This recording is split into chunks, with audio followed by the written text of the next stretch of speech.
The Necromancer. Part 2. Cold purples for our dress and freehanding designs. Let's hook our brushes around that.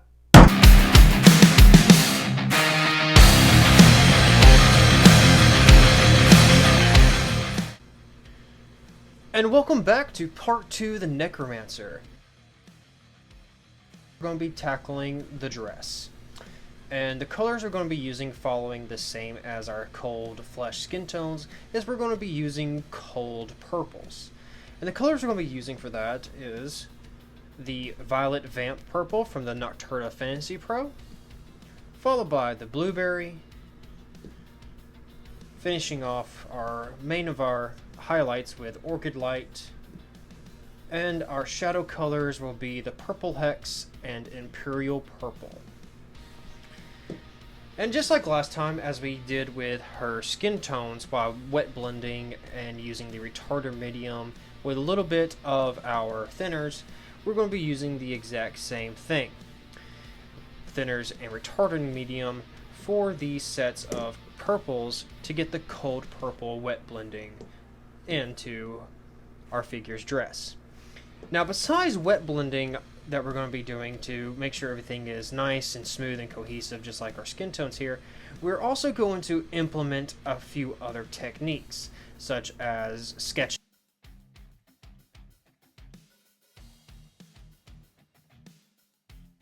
which we will go and discuss once we start getting to that part. Okay, so I'm going to go ahead and start getting my paints here on my wet palette, and we're going to get started on part 2. Alright, so we're getting started. I'm already going to put some thinner right here like we did last time for our base coat of the Violet Vamp. Just getting that nice and thin, just like our base coat on the first part of our skin, but instead on the dress. I just have my little mixing brush here, my little trash brush. So now with our base coat, I am working here with a Master Touch number 4 round. Nothing too special, nothing too grand. It's another workhorse, and it'll work just the same as any other workhorse brush, or any brush you decide. Tomato, tomato, potato, potato. It's your world, your mini, your brush. Use what you want. So, her dress. Her dress is very, well, got a lot of folds to it. It's not too intricate except for these small little tidbits of jewelry that hang from her dress, so we'll tackle those later when we start futzing with it and start tackling the smaller bits. But just as before, with our base coat to her skin, we're going to do the exact same thing with her dress and tackle each and every individual spot one at a time to make sure we get a full coverage of our base coat. Okay? So, I'm going to go right into our purple vamp here. Wick that off my brush. Test the consistency. I really like the consistency of that, and I really love this color. It's a really great color. And just like before, I'm going to be very mindful and take it kind of slow around the edges where our work has been done around the skin. Now, if you did put a varnish on here, it's easier to clean up and cover and work around, but at the same time, be very mindful just in case you didn't put a varnish down.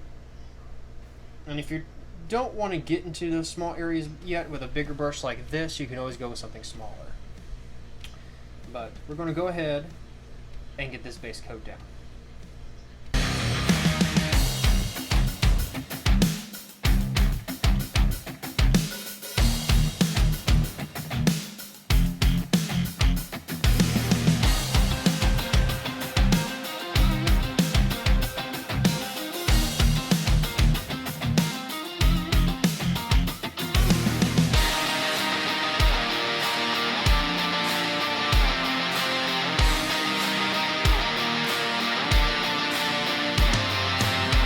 Okay, now that our base coat has been applied, a very nice bluish purple, instead of going directly into the shadows first, I'm going to work up all my highlights so I can start working in all my shadows last.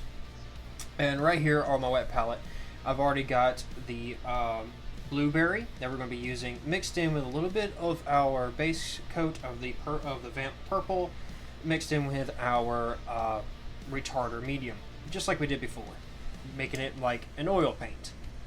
So we're going to go ahead and start sketching out first our placement for where we're going to put our final highlights and shadows.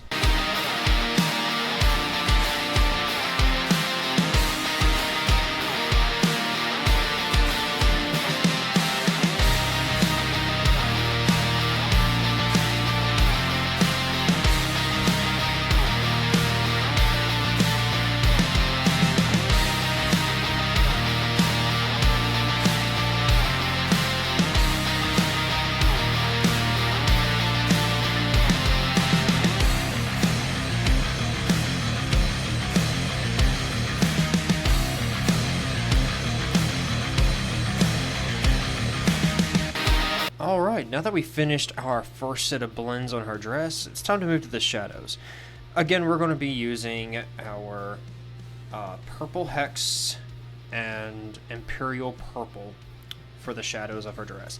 Also with the mixes of our previous colors with the vamp purple, blueberry, and orchid light to complete the shadows and smoothing and blending and so on and so forth with it. Okay. We're going to do the exact same thing as we have been with the dress and we did with the skin tone. We're going to be doing a lot of wet blending with a mixture of a little bit of thinners here and there and with retarder medium. Okay, so we're going to go ahead and get started.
Okay, now that we're back from all of that arduous stippling and glazing and layering and stippling and glazing and layering, so on and so forth, I finished up all of that.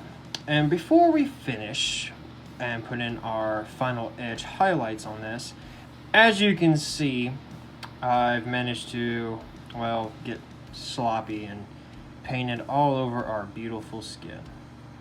No, I'm just kidding.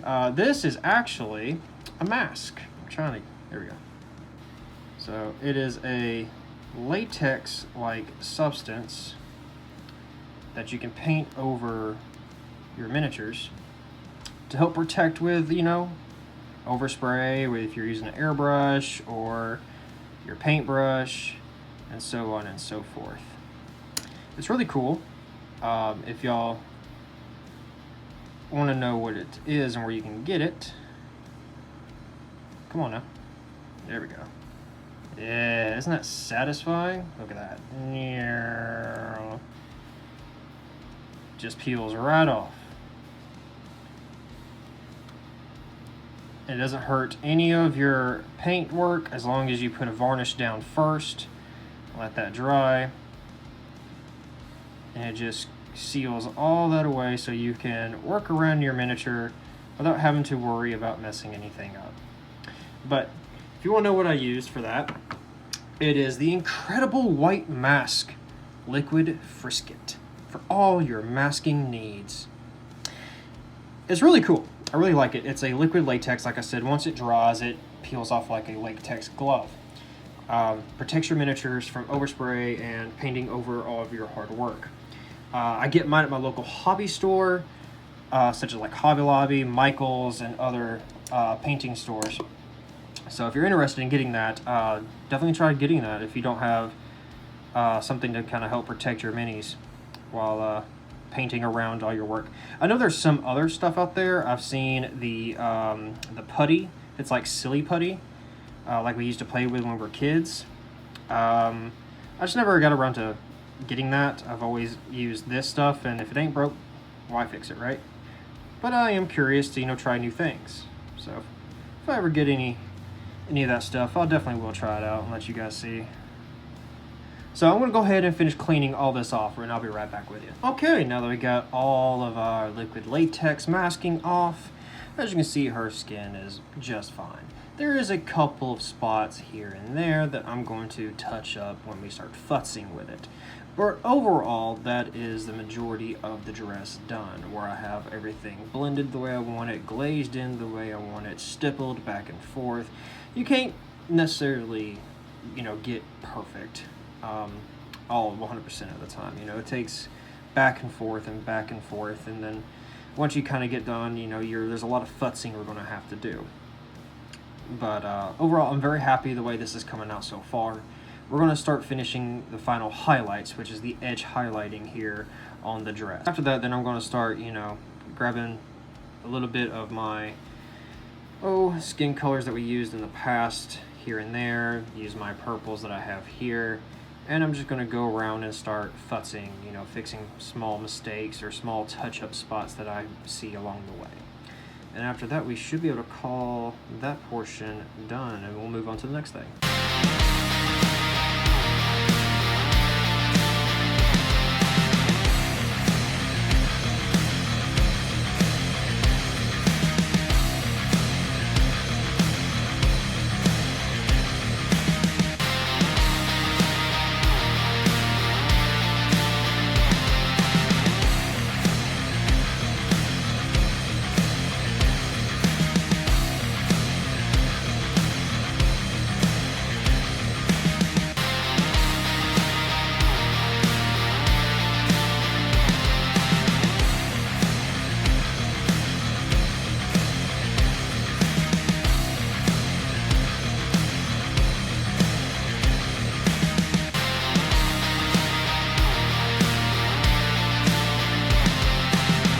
Okay, I went around and futzed just about all I wanted to do, because there's more futzing I need to do, but I'm going to approach that later, because while futzing, we are going to also tackle all of her jewelry, such as right here around the dress, her bracelets here, her earrings, her cheek piercing, necklaces, so on and so forth. And doing all that as well, we're going to do the fingernails and the toenails, which are, trust me, very small. So I might have to bring out a smaller brush, but since I'm futzing, I'm going to go ahead and get all of these. And I'm going to do a metallic to these, because it is jewelry. I'm not going to do a non-metallic metal on this. I am going to use a true metallic metal. Okay, so I have my little dry palette, quotations. It's just a little solo container cup. Something you put like salsa or something in. And I'm going to be putting our true metallic metals into this.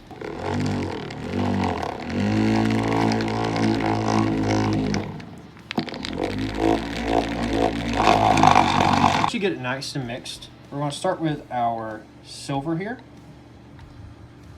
Just going to throw in a few drops. I'll keep it over here to the side next to me in case I need to replenish. And I'm going to be using this little dude.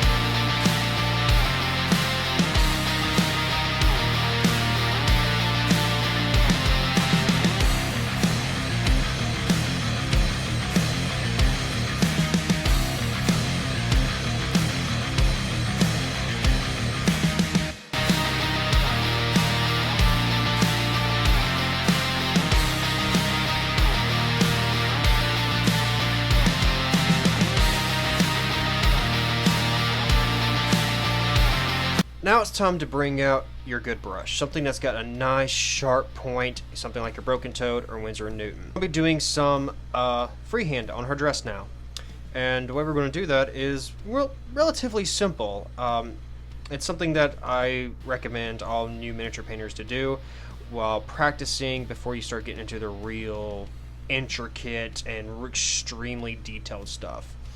So this is going to be very simple, but still going to look very, very well. And we're going to be doing it like a bunch of small dots here and there, some big, some small, some half circles, some full circles, stuff like that. And the way we're going to do that is I have a little container that I'm going to be putting some flow aid into. I don't necessarily like putting flow aid onto my wet palette because eventually it will soak through our paper or spill into our wet palette, and next thing you know it just kind of runs through all the rest of our paint, and it's something I don't necessarily like to deal with. But I like putting it in here and a little separate container, and the colors I'm going to be using that's going to be kind of going with the colors of the dress that we have picked out for her is Chalice Red, also from a Nocturno Fantasy Pro set, and Crimson. And both of these colors are within the red, but they're also within the purples. I put a couple drops right here onto my wet palette. As you can see, this right here is the Chalice Red. It's a very rich purplish red color, and I enjoy that a lot as a color. And right here is just the Crimson, which is also within a reddish purple. And it fits, to me, very well for what we're going to be doing. Kind of getting us a pop color to the cold purples within her skin and dress that we got kind of going on right here. Okay? So, we want this to be an ink-like consistency when we start putting this down. So now we're going to start doing some freehand on her dress here. And the way we're going to accomplish that is you're going to need one of your good brushes, a nice fine-tipped brush.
And that will finish our Necromancer herself.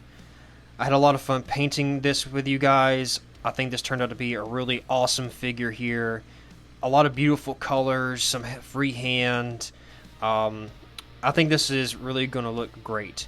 Because as you notice, I never painted the skull, and that's for a reason. Because we're going to continue this series as we paint her stand. Her undead army that she's going to be raising. And in these parts here, we're going to be going through how to paint rocks, how to paint stones of texture, tethered leather, tethered loincloth, black armor, bone, and rust. And I'm really looking forward to that with you guys. Alright? So, as we move on, our Necromancer series, I can't wait till we finish this, so we can place her upon her risen army. And it's going to be awesome. Thank you guys. See you back at the guild.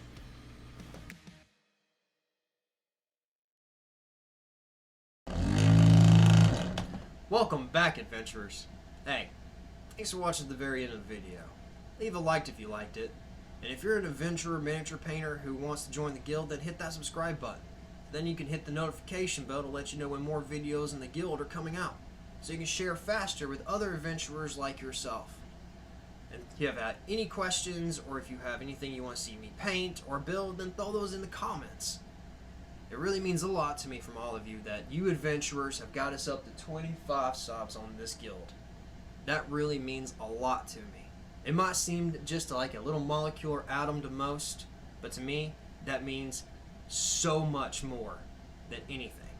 And it's because of all of you guys. And I appreciate it so much. Thank you all for stopping by the guild. Back to painting.